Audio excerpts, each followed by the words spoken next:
ప్రార్థన. పరిశుద్ధుడు పరిశుద్ధుడు పరిశుద్ధుడు అయిన తండ్రి, స్తుతి వందనములు స్తోత్రములు. యెహోవా, నిన్ను పోలిన వాడెవడనూ లేడు. నీవు మహామహాత్యము గలవాడవు. నీ శౌర్యమును బట్టి నీ నామమును ఘనమైనదాయను. మహోన్నతుడు అయిన తండ్రి, దివ్యమైన వాగ్దానము చేత తృప్తిపరిచినందుకు స్తోత్రములు. దేవా, నువ్వు పోలిన వారెవరు? నీకు సాటి అయిన వారెవరు? తండ్రి, నీ శౌర్యము, నీ బలము, నీ ఆధిపత్యము ప్రభా, నీ గుణగణాలు ఎంత ఉన్నతమైనవి తండ్రి. దేవా, ఎంతగా మమ్మల్ని ప్రేమించవు తండ్రి. సిలువు మరణము పొందునంతగా మమ్మల్ని ప్రేమించవయ్యా దేవా.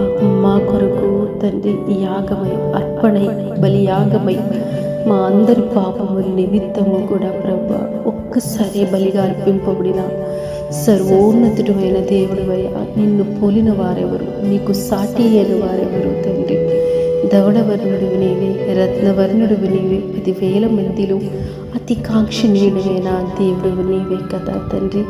ఇదిగో దేవా, నీ ప్రియ జనాంగమంతా తండ్రి, ఇదిగో నీ నామాన్ని స్తుతించడములో భక్తి శ్రద్ధలతో మీ నామాన్ని ఎంతగానో గణపరచుచుండగా కీర్తింపబడుతున్న దేవుడివి, గణపరచబడుతున్న దేవుడివి తండ్రి. కనికరించండి, కృప దయచేసి నిబిడి యొక్క స్తుతులను అంగీకరించి మేలుతో వారి హృదయాన్ని తృప్తిపరచండి. ప్రపంచమంతా కూడా మీ నామాన్ని స్తుతించుచున్నారయ్యా. కనికరించండి, కృప దయచేసి మేలుతో నాయన వారి కుటుంబాలను నింపమని క్రీస్తు ప్రభు పేరిట ప్రార్థిస్తున్నాము తండ్రి.